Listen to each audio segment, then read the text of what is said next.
Welcome to Backroom Talk. The tweet was, if you are constantly seeking efficiencies in something, you will eventually despise it, or maybe you already do. But I think you need to first identify, where do you want to be? Like, how much time do you want to spend, and why do you want to spend that much time on designing a training program? Something I wrote down some notes on, like, what having efficiency in program design means to me, and something I put down there was like having a plan, and I think we should come at some point to talking about, like, what is that baseline of efficiency. Refining your own systems and the way that you work is really, really important. To listen to more Backroom Talk, be sure to subscribe. Learn to design personalized programs with the OPEX system of coaching by heading to opexfit.com. Hey guys, welcome to another episode of Backroom Talk. I am Georgia here with Carl, and we are talking about an Instagram post you made, Carl. Man, yes, an Instagram post. That's where all the most important information lives, right? All of the deep thinking happens on Instagram. There's actually a Twitter post originally. And then I didn't know you were It's like not on it's not a Twitter. Twitter post, it's a tweet. Get the lingo right. Yeah.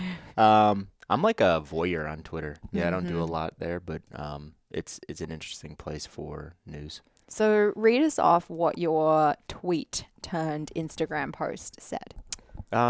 Yeah, so it was just it was a thought. I thought about this thing and then kind of went into it a little bit in the copy section, right? So the tweet was, if you are constantly seeking efficiencies in something, you will eventually despise it, or maybe you already do. So anytime I go to like write something like this down, something super profound just like this, there's a reason that thought is sparked, right? Like, I've been sitting thinking on it, stewing on this idea, and I wanna put it out there and share it with the world. Yeah. What were you thinking about when you made that post? I was reading, so I get the James Clear newsletter. Yep. And there was like 3 thoughts on efficiency and like refining efficiency in there. And I just thought, like, why, like in my head I was just like, why do we always have to like refine efficiencies? And it's like I was that camp, right? Like I lived a lot of years in that camp where I thought I always had to refine it. But I just saw that like just like 3 points in like one email, and I was just like, are we just giving people bad advice? And I'm not saying that is bad advice for everyone, because I think it's appropriate advice for a lot of people, but I do think it's bad advice for some people. So what I wrote was, my mind has changed significantly on looking for efficiencies in most things over the years. Sometimes it is better to stop and smell the roses, enjoy the process, etc., etc. If you're a coach, beating yourself up because you are quote unquote not efficient, ensure you have a system, but also find enjoyment in what you do. I want to spend some time talking about like what it means to be efficient or not efficient and what that like basic system actually looks like. But I think first of all, reflecting on this idea of like, why are we always looking to be more efficient? Why has James Clear created this entire like, reputation and books and content around being more efficient? I think our society just equates doing more with being better and having a more fulfilled life. Like, as middle class people, who aren't like, trying to make sure we're surviving extreme poverty, right? We've got like fairly comfortable lives, and we're looking for some sense of fulfillment, right? We're all like ultimately just like trying to be more fulfilled. And I think we look for fulfillment in this idea of like just cramming more into our days and doing more things. And if we want to do that, we have to be more efficient. Yeah, I actually think as humans, we are not more efficient, but we get a lot more things done now than we've ever gotten done, right? So I don't think as humans we've become less efficient or less able to get things done. I think that a lot of things start with a problem, right? So it's like Atomic Habits and James Clear. I don't know him. I've never had a conversation with him. James, if you listen to this podcast, we'd love to have you on. I think that he was probably thinking society is really distracted, so I need to like pursue this thing because there's a problem in society and everyone's distracted. But not everyone's distracted, right? So I do think the reason why he digs into this so much is because it is needed for a lot of people. But I truly do believe that you can go too far with it. You can go too far. And something I was thinking about, it's like, when's the last time you saw someone When is the last time you saw someone that's like truly great at something, like a creative, right?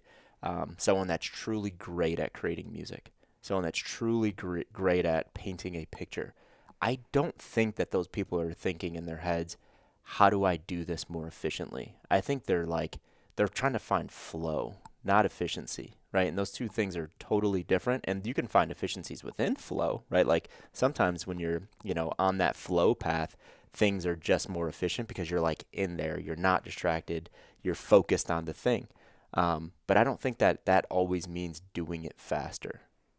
Let's talk about this relevant to like most of the people who are listening to this conversation who are fitness coaches, right?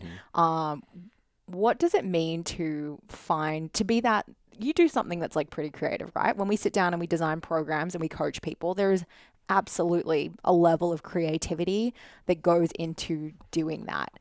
How close should we be to that like master artist or composer versus someone who's like doing, data input on a spreadsheet? Yeah. Whew.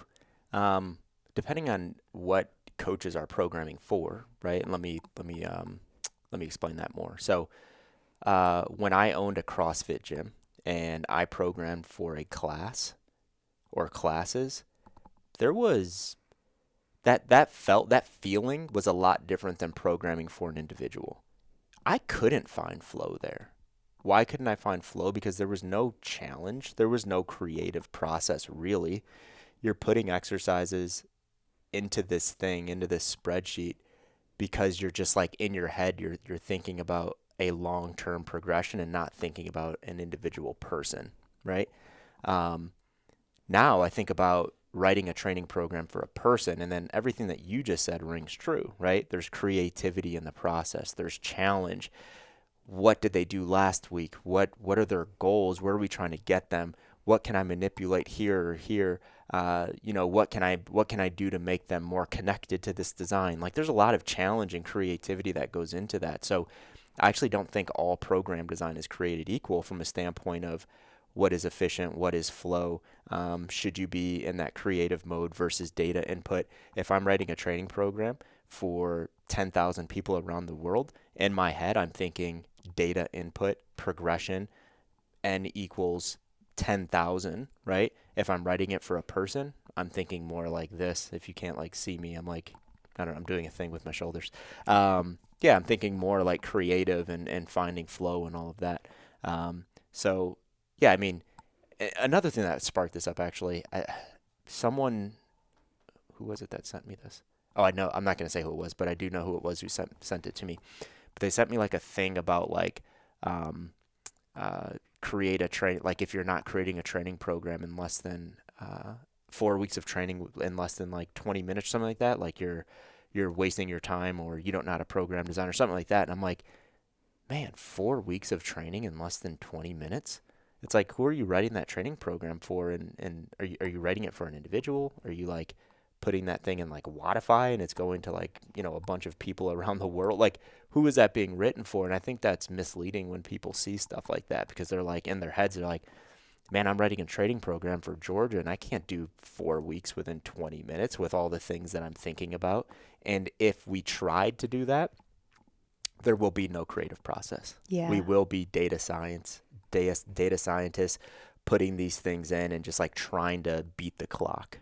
Something I wrote down some notes on like what having efficiency in program design means to me, and something I put down there was like having a plan. And I think we should come at some point to talking about like what is that baseline of efficiency.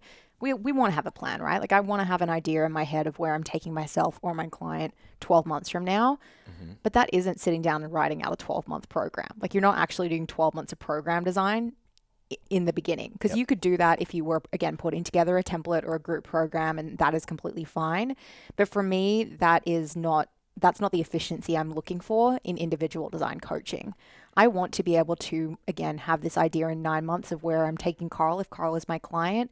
But I also want to be like, okay, something happened to his shoulder, or he's changed his goal slightly, or he missed a week of training because he had vacation, and then being able to make little minor adjustments along the way that you just cannot do and that do take more time if you are actually individually designing a program. So my context of efficiency has to be in the lens of the product I want to deliver which again isn't that 12-month template. If you are, that's completely fine. But what I'm looking for and what most OPEX coaches who are doing ID are looking for is, again, that like really personalized experience that is more time consuming. Yep. Yeah. If we had like a curve on the screen, and it like gauged the time that I take to write a training program for a client on a weekly basis, that curve would be like 2011 would be like way up here, and then that time is like down, down, down, down, down, down. 2016, 2017, I'm like here, like super efficient. Not absolutely loving it though, right? Not like I loved it up here. Then it was like really challenging as I started to get like 30, 40, 50, 60 clients, 70 clients. I'm like, oh my gosh, I'm starting to despise this, but I can do it really quick, right? And then I stopped coaching that many people. And then like that time started to do this, And then I'm like coaching the same amount of people for like the last 3 years. And my time per client is still going up because I'm like finding I'm finding flow and wanting to be in that flow and enjoying it, right? No longer despising that process. So I'm not saying that needs to be the path for every coach, but like really think about why you're looking for efficiencies. If you take 60 minutes to design a training program for a client, you absolutely need to look at efficiencies, look for efficiencies in that process. But there's a point of diminishing returns, right? If you're at 10 minutes and you're like, how do I get to 7? Right? Like I think those diminishing returns start to rear up, right? Or if you find yourself sitting at your computer on a Thursday morning and you're like, oh my gosh, I just looked at my clock and I'm at 13 minutes. It usually takes me 9. It's like, okay, calm the hell down, right? So I do think there's a point of diminishing returns, but I think you need to first identify where do you want to be? Like how much time do you want to spend, and why do you want to spend that much time on designing a training program? Is it because OPEX told you that 3 years ago that you should spend under 10 minutes per client per week? That was just like really stupid advice. I wish we'd have never told people that, because I think we put the wrong things in people's heads. Instead of saying that, we should have said, ensure that you have enough time to coach the amount of people that you want to coach without despising the process of coaching, and still giving a really good product. And whenever someone said, well, how long should that take? We should say, I don't know. Like it depends on how much time you have to design training programs, how many people you want to coach. And if that person said, I'm at 30 and I want to get to 40, but I just don't have the time to get to 40, it's like maybe think about not getting to 40, maybe stay at 30. Think about other things like, oh, I need to feed myself. It's like charge more because you're giving a really good product, right? So just like little things like that. So we gave really bad advice a few years ago, but we learned along with everyone else that isn't the most important thing that you should look at. Yeah, I mean, it might be for some people, right? There might be some coaches and that's their jam and they're okay with it. But I think for a lot of coaches, they care about people. They're in the business because they really like relationships. They're doing individual design because they really like relationships, right? Like you get into this kind of coaching because you really want to make a difference in people's lives and have that level of personal connection. And I don't feel like I care how efficient I am if I don't get to like feel like the people I'm working with are people and not just like a number, not just client number 47. I want to have that connection. I want to feel a sense of care over where that person is going from week to week, especially now that I am coaching fewer people as well, right? And it's not like my main full-time gig. So being efficient is great, but not if you lose the human side of coaching. Yeah. And it's like, we're not saying to not care about your time and how long it takes, because relationships trump everything and all that, because reality does set in. There are people that are coaching dozens and dozens and dozens of people, and they do have to find efficiencies in this thing. But I would venture to guess if you're coaching that many people, you have already found efficiencies. And if there's an opportunity to refine here and there, it's like absolutely refine, but don't beat yourself over the head because you're at 7 minutes instead of 6 minutes on a client, right? So that's kind of what I meant, where it's like blanket statement saying like you should be here, and then like pointing to how that affects or not the dollars per hour that you're bringing in and all of that. It's like that's reality, so we need to understand that for context, but we shouldn't try to push everyone to a certain point. Definitely. Well, let's talk about because we can't be spending an hour, 2 hours on a week program design. Like, Mm-hmm. unless we have like someone else paying our bills, like that's just not going to happen. Or unless you're charging that person like $2,000, In right? that case, take all the time you want to. But we do need some baseline in place Mm-hmm. for efficiency. So I did jot down some thoughts on what I felt like were important to have in place. And honestly, like if anyone has been through OPEX CCP, these are things they're going to have laid out and structured. But first of all, just asking, like, does my onboarding, so my intake and my assessment process, look consistent from client to client? Do I know what I'm doing with that person when they walk in my door or when I put them into my Coach RX? Does how I identify priorities from that assessment process look consistent? Do I have a system in place for program design? So starting with like long-term planning, thinking about periodization, planning out phases of training, going into short-term and designing splits, and then the actual process of like program design, writing your A, Bs, and Cs. Is there consistency in how you're doing that from client to client, or are you just like totally throwing stuff at a wall and doing something very different for each person? One person gets periodization, one person doesn't. One person gets a training split, one person doesn't. We don't want that to be the case. Do I have the understanding to remove inefficiency in things like selecting exercises? Because you don't ever want to feel like you're losing efficiency because you just don't know, right? That is not a good feeling, to be like staring blankly at the computer, trying to figure out what you're going to do and spending 20 minutes doing that because you don't have a good answer. So there's kind of two sides to that, right? Are you trying to program or coach outside of your abilities and just doing something that you don't yet have the means to be able to deliver on? In that case, pull yourself back, honor the principles that you know. Or B, do you just need to, spend some more time on education to be able to fix that? And then the last thing I was thinking about was for efficiency, are you always hitting deadlines and fulfilling on what you've said you're going to do? Or do you find yourself like rushing and not getting program design done on time, missing consultations because things are running over, ultimately just like not having enough hours in the day to do what you need to do? It's nicely laid out.